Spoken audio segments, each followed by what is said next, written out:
कहते हैं कोई भी जंग सिर्फ हथियारों से नहीं लड़ी जाती, उसके लिए आपके पास अपने दुश्मन की सारी जानकारी होना बहुत जरूरी है। और इस काम में इजराइल का कोई तोड़ नहीं है, क्योंकि इजराइल की खुफिया एजेंसी मोसाद दुनिया की सबसे बेहतरीन एजेंसीज में से एक मानी जाती है। इजराइल के मोसाद एजेंट्स ने ईरान में इस्माइल हानिया की हत्या तक कर दी थी, लेकिन अब ऐसा लगता है कि ईरान भी इसी रास्ते पर चल पड़ा है, क्योंकि पिछले 2 दिनों में इजराइल में ईरान के लिए काम करने वाले इजरायली नागरिकों को अरेस्ट किया गया है, जो ईरान के लिए सीक्रेट ऑपरेशन के तहत यहाँ बड़े हमले को अंजाम देने पर काम कर रहे थे। इजरायली पुलिस और शिन बेत ने कल 30 साल के व्लादिस्लाव विक्टोरोसन को रमात जगन से अरेस्ट किया था। विक्टोरोसन ईरानी ऑपरेटिव मारी होसी के इशारे पर काम कर रहा था। शिन बेत के मुताबिक मारी होसी ने विक्टोरोसन से पिछले साल अगस्त 2023 में सोशल मीडिया के जरिए संपर्क किया था और इन दोनों ने 18 साल के एन्ना बर्नस्टीन को एक अन्य स्थानीय को हायर किया। और अब इजराइल पुलिस ने पेटा टिकवा के एक निवासी को ईरान के आदेश पर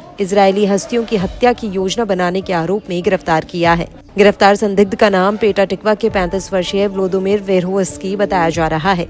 ये शख्स पैसे लेकर ईरान के लिए जासूसी कर रहा था। पुलिस का कहना है कि गिरफ्तार शख्स एक इजरायली अधिकारी के बारे में जानकारी इकट्ठा कर रहा था।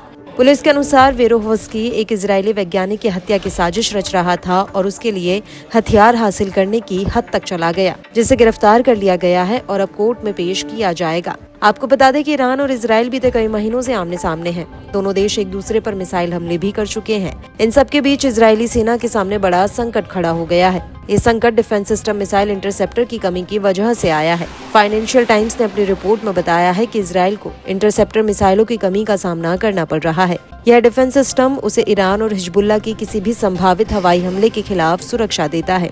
बहरहाल इजरायली अधिकारियों ने इस बात पर जोर दिया है कि उनका पलटवार ईरान की ओर से किए गए हमले से काफी बड़ा होगा। ईरान ने इजराइल पर 180 बैलिस्टिक मिसाइलें दागी थी। इजरायली सूत्रों ने कहा कि उनका फोकस ईरान के खिलाफ जवाबी हमले की तैयारी है। इसमें किसी भी तरह की हिचकिचाहट या देरी नहीं है। रिपोर्ट के मुताबिक हमले के समय और दायरे पर निर्णय लेने के लिए नेतन्याहू अपने रक्षा मंत्री और वरिष्ठ सुरक्षा अधिकारियों से बातचीत कर रहे हैं। इस बात की भी आशंका है कि इजराइल के हमले का ईरान जवाब भी देगा, इसलिए अमेरिका के साथ समन्वय को लेकर चर्चा हो रही है। हालांकि ब्रिटेन में स्थित सऊदी अरब के अखबार अशरक अल अवसाद के मुताबिक ईरान ने संकेत दिया है कि अगर इजरायली हमला सीमित होता है तो संघर्ष का ये दौर यहीं रुक जाएगा। रिपोर्ट के मुताबिक कुछ इजरायली अधिकारी मानते हैं कि ईरान संघर्ष विराम में रुचि रखता है।